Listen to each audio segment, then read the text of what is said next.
Today we have some very special Stanley Scrapers. The one that I'm having in my hand right now is the Stanley number 70, and the one that I'm working on right now is the Stanley number 82.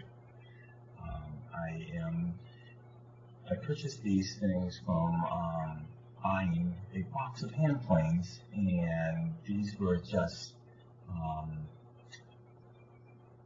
don't know, additions to the box. I didn't think they were worth anything when I was looking at the pictures while I'm hunting them online, but when I got home I realized what they were.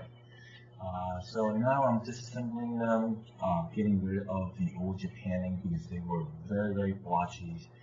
They were pretty much shot.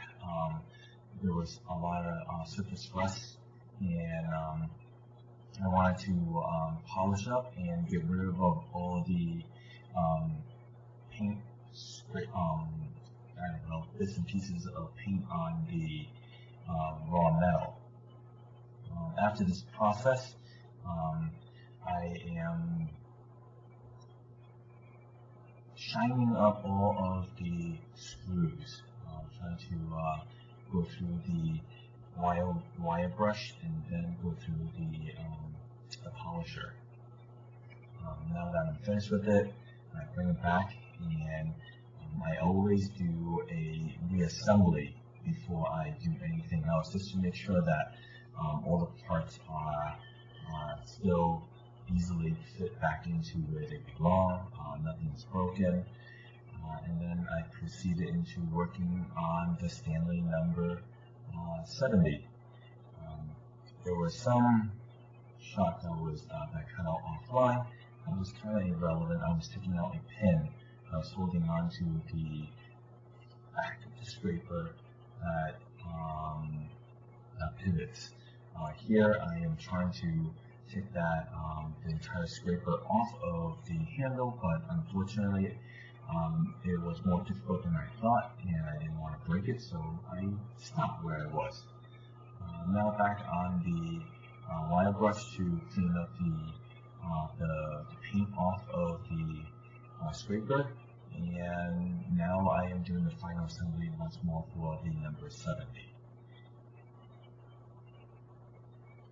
Taking some pictures for record sake so that I can see in between the before, the in between, and then finally I am disassembling now for Japanning.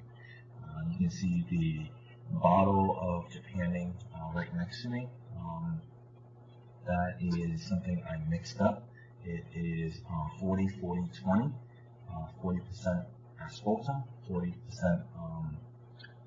turpentine, and 20% boiled linseed oil. And interestingly, the basement was somewhat cool, and I was actually coming from upstairs where I was warm, and I was able to have just a t-shirt on. But now I got all cooled down, and I had to put a shirt back on in a warmer area. I am applying the Japanning mix onto the scrapers. The first few times I'm doing it, the first few brushes I did, I realized that the mix is fairly thick, thicker than I like, and I had to, as you can see, I'm coming back right now. What I did offline was I took a pot of boiling water and dumped this thing, put the glass in the boiling water to warm up the mix.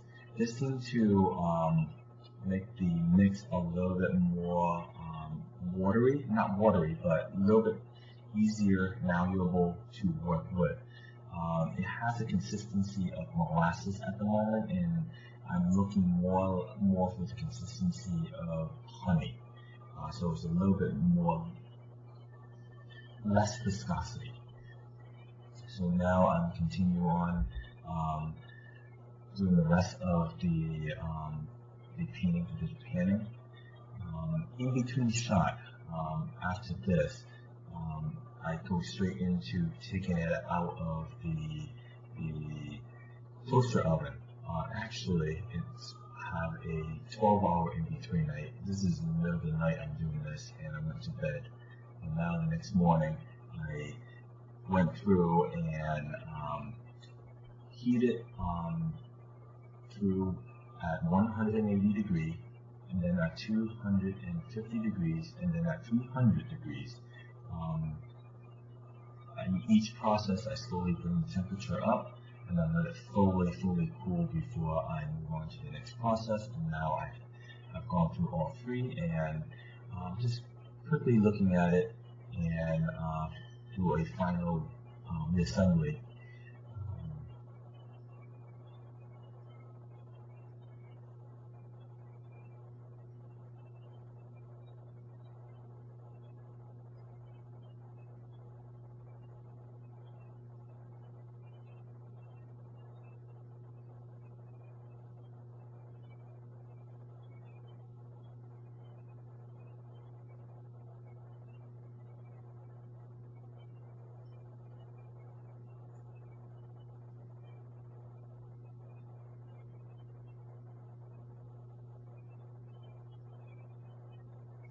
After I assembled the plane, I actually had a little bit of issue with the pivoting, and I actually have to spray some Teflon lube on the plane to make it move quickly and easily again. And here I have both hand plane finally assembled, and I'm going to leave it for a little bit for the Japanning to fully cured. Good afternoon.